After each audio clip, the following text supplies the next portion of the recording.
Sahabat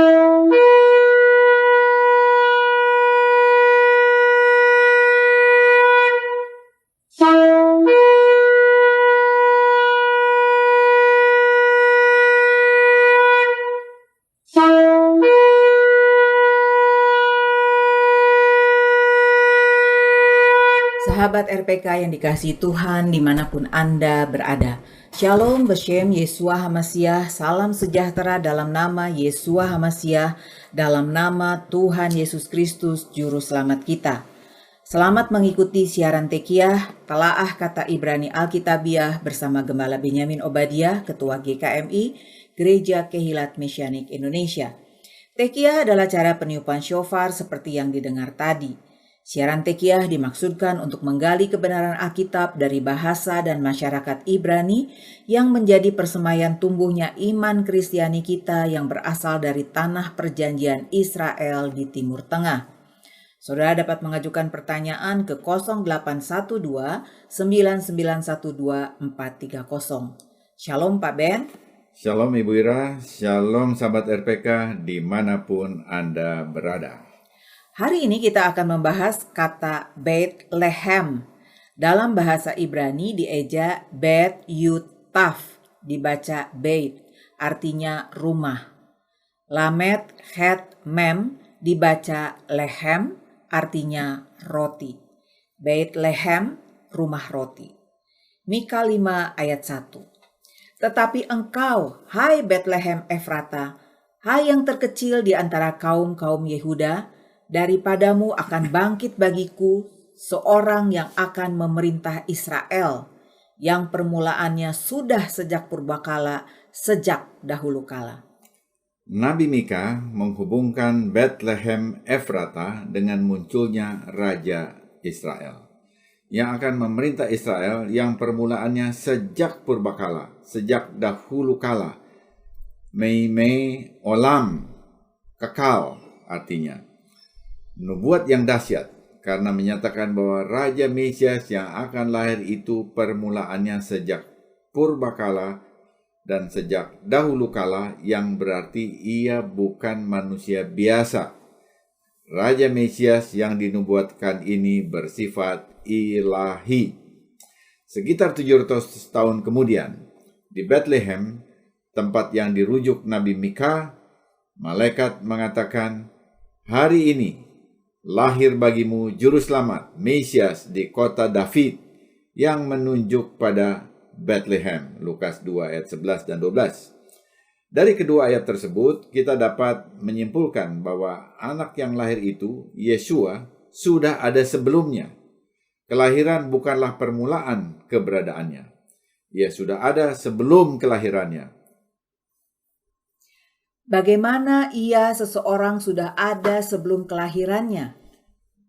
Karena sesungguhnya ia adalah firman Tuhan, yang adalah roh, sehingga ini merujuk pada sifat ilahinya. Yohanes 1 ayat 1.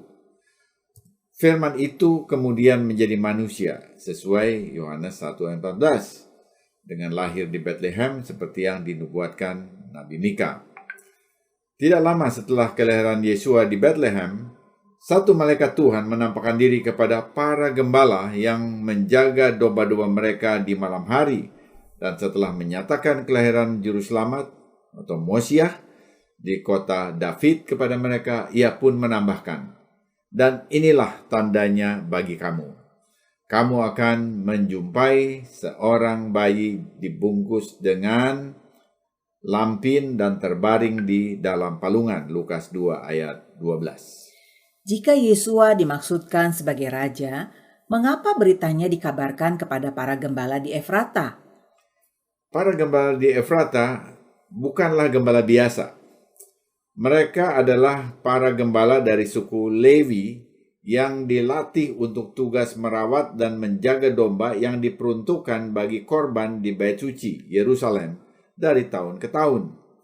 Di Bethlehem, ketika salah satu dari kawanan domba mereka melahirkan, para gembala akan membawa domba tersebut ke salah satu gua atau groto di sekitar tempat mereka yang digunakan untuk tujuan ini. Gua-gua untuk melahirkan ini dijaga dalam keadaan kosher alias murni secara ritual, karena domba-domba ini ditampung di sana akan digunakan sebagai korban di bait suci. Ini sesuai dengan Misnah Sekalim 7 ayat 4. Domba-domba jantan yang lahir di sekitar Bethlehem digunakan untuk korban Pesak atau Paskah. Jadi dengan memberitahu kelahiran Yesua kepada para gembala kaum Lewi di Efrata, malaikat seakan-akan sudah memberi petunjuk bahwa Yesua, Juru Selamat, akan menjadi seperti anak domba yang akan disembelih pada hari raya Pesak. Seperti anak domba yang dikorbankan pada hari raya Pesak, Yesua dikorbankan pada hari Pesak untuk menyelamatkan manusia yang berdosa. Mengapa bukan kepada keluarga Raja Herodes yang tinggal di Yerusalem? Herodes adalah raja boneka Romawi. Ia orang Idumea alias Edom, keturunan Esau. Ia bukan orang Yahudi. Kalau malaikat memberitahukan kabar baik ini kepadanya, itu salah alamat. Tidak relevan.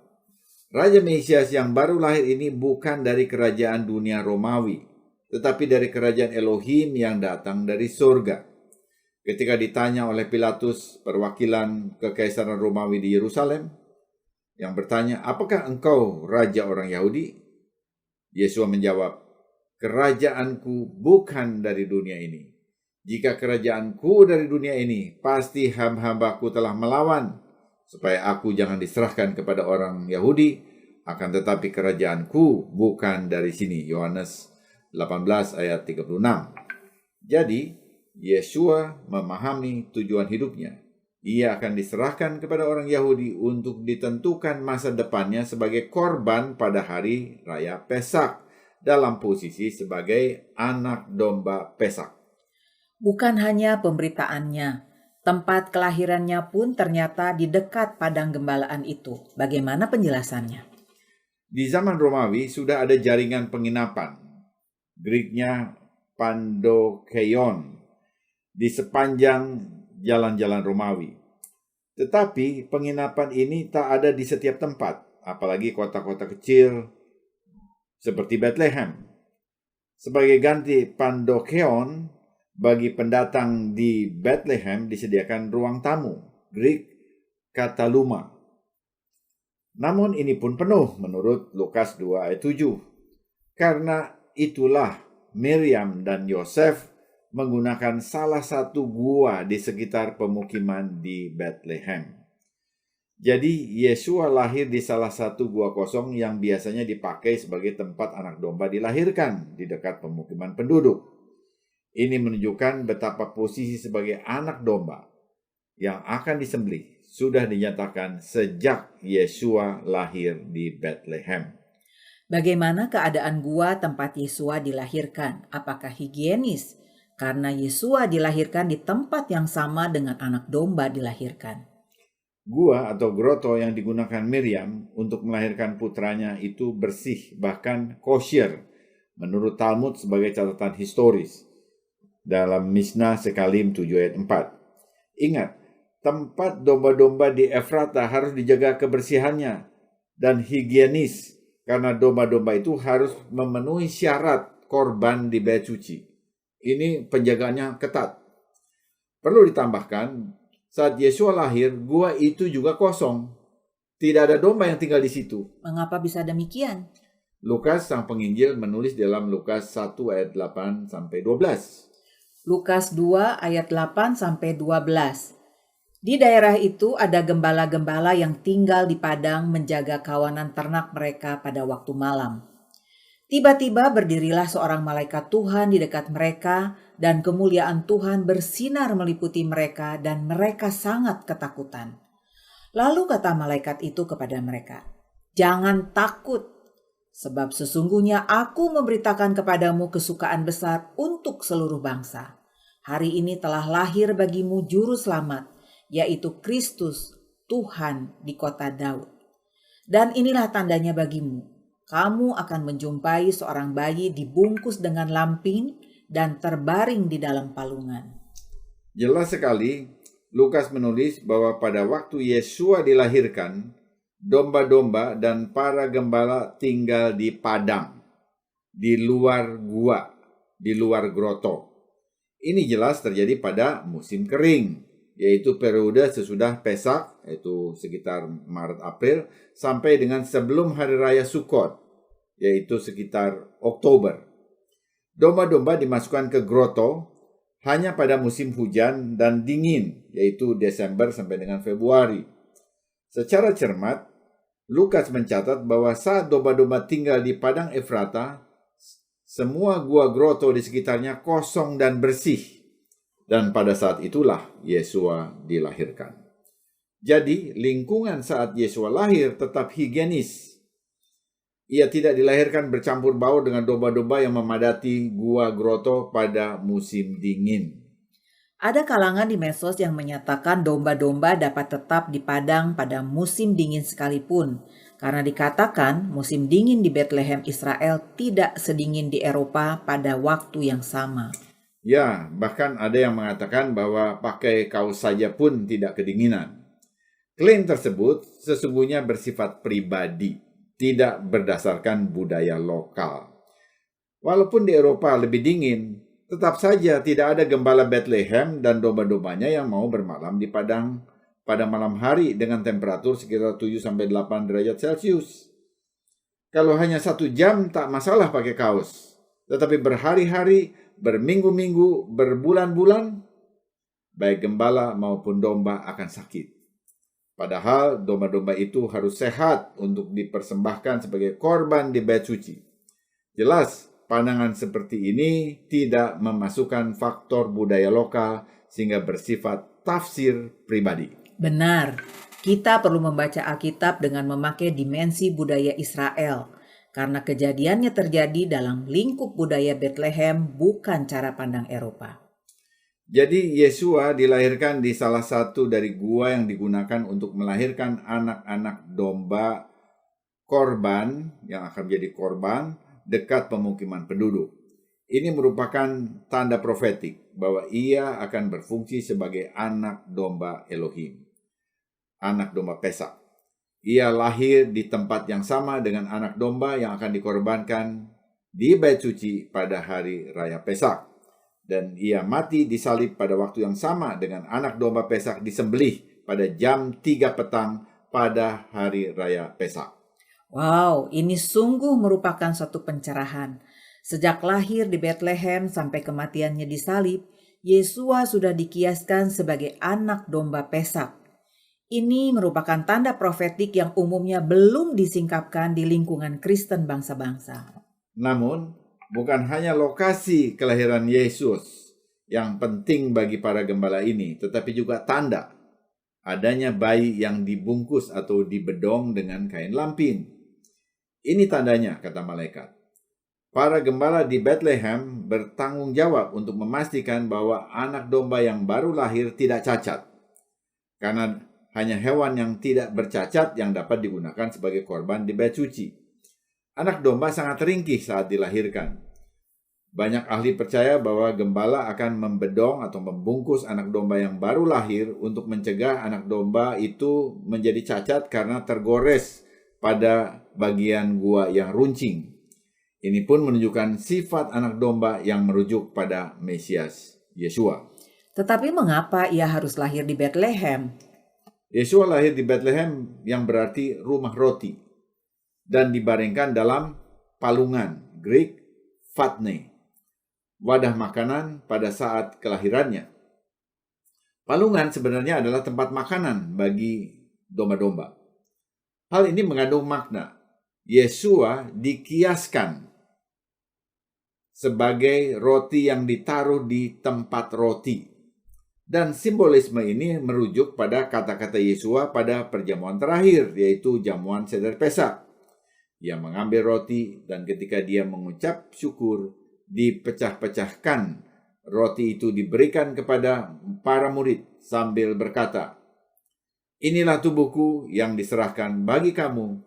Perbuatlah ini menjadi peringatan akan aku." Lukas 22 ayat 19.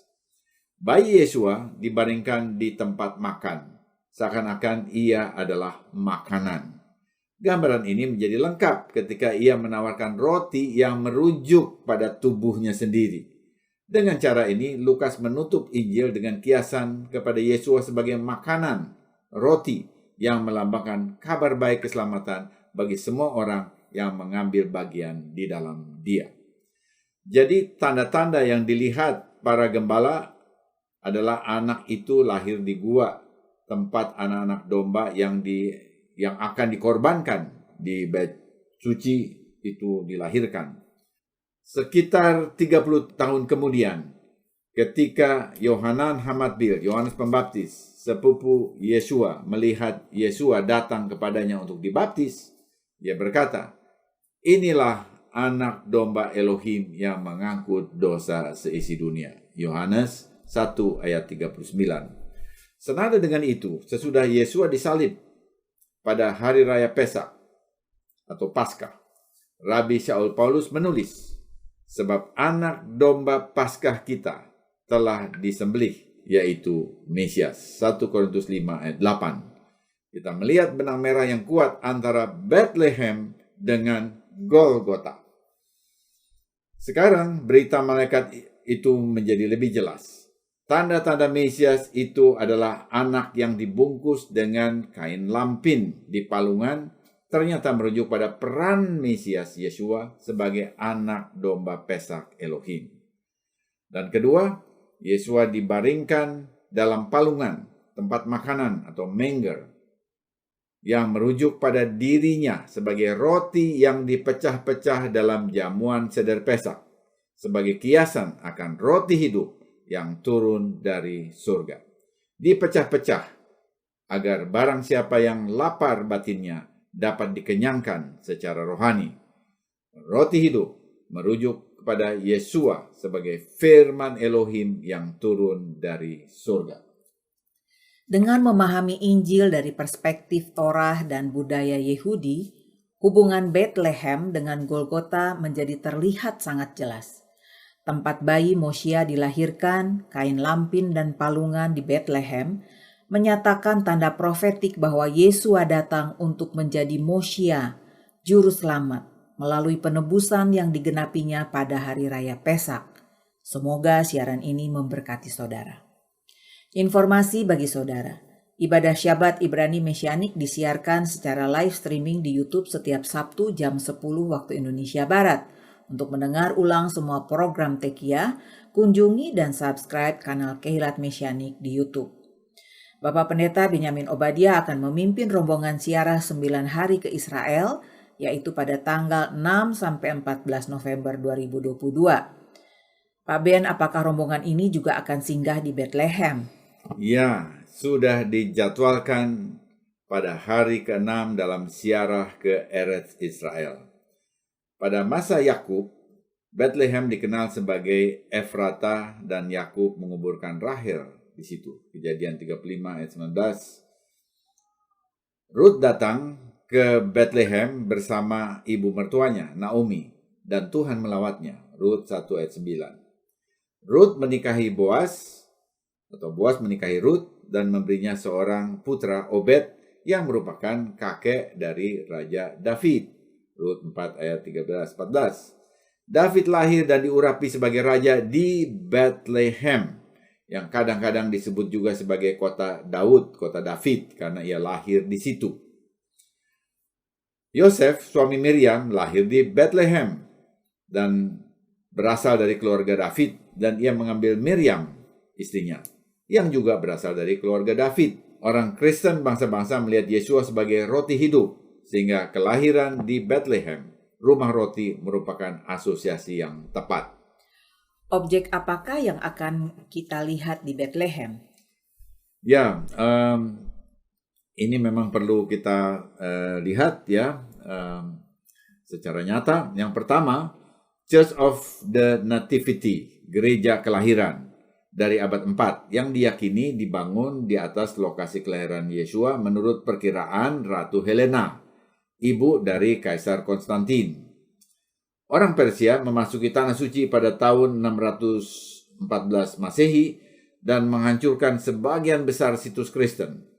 Tapi mereka tidak menghancurkan gereja ini karena ketika mereka memasuki halamannya, mereka melihat sebuah mosaik besar dari 3 orang Majus yang datang dari timur, yang adalah orang-orang Persia. Karena itu mereka tidak jadi menghancurkannya. Gereja ini tetap merupakan yang tertua di dunia sejak abad 4. Kita akan melewati bentuk gerbang mata jarum, Eye of the Needle, yang dipahami merupakan pembukaan kecil di tembok kota di dekat gerbang utama.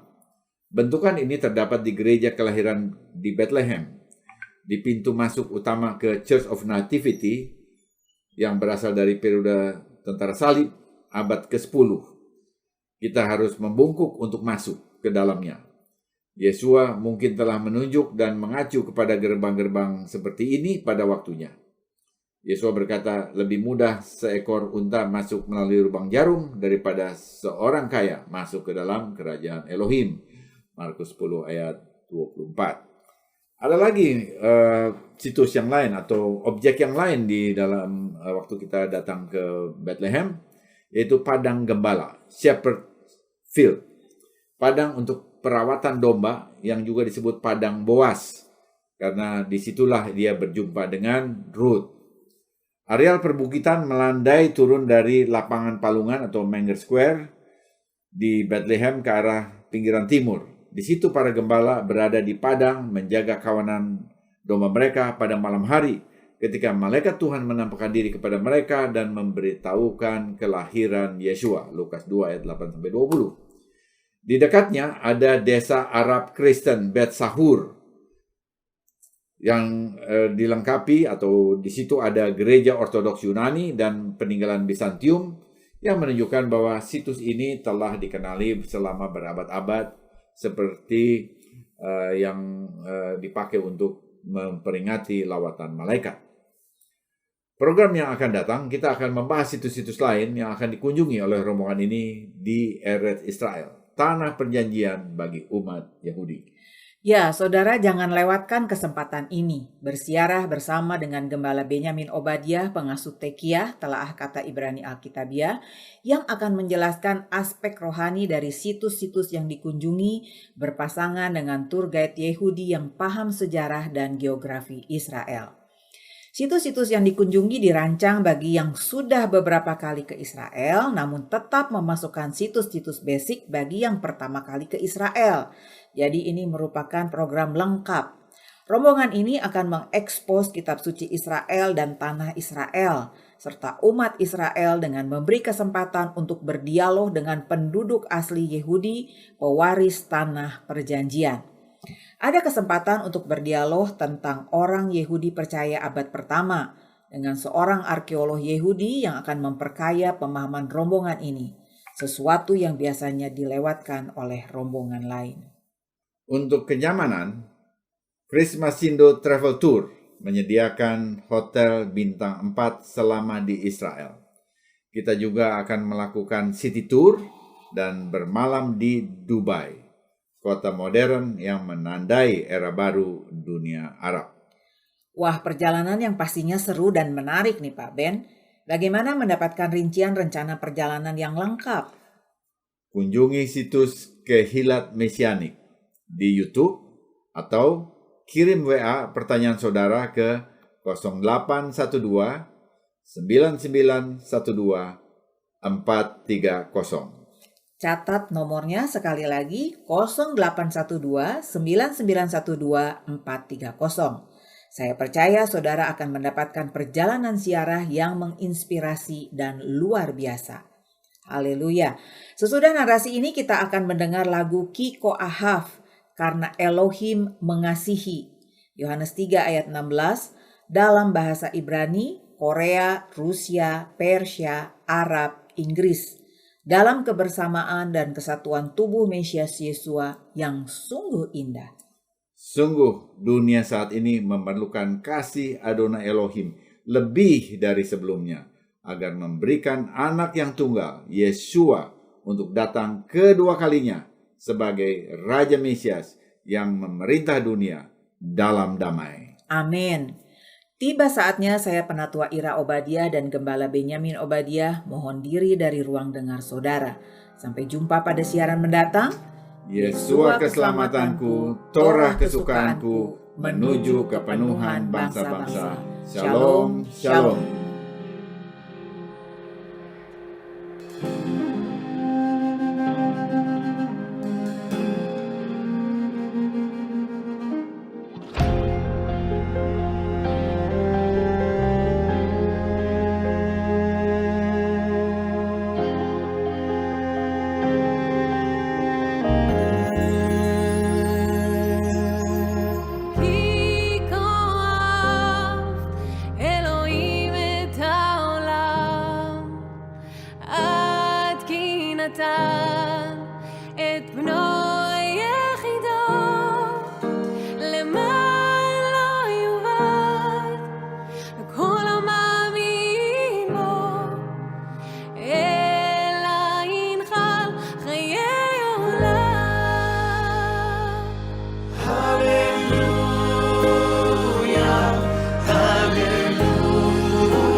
세상을 사랑하사 독생자를 우리에게 주셨으니 주를 믿는 자마다 멸망치 않고 영원한 생명 얻으리.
خدا این جهان را آنقدر محبت کرد یگانه پسرش را فرستاد بهر ما تا هر کس به او ایمان می‌آورد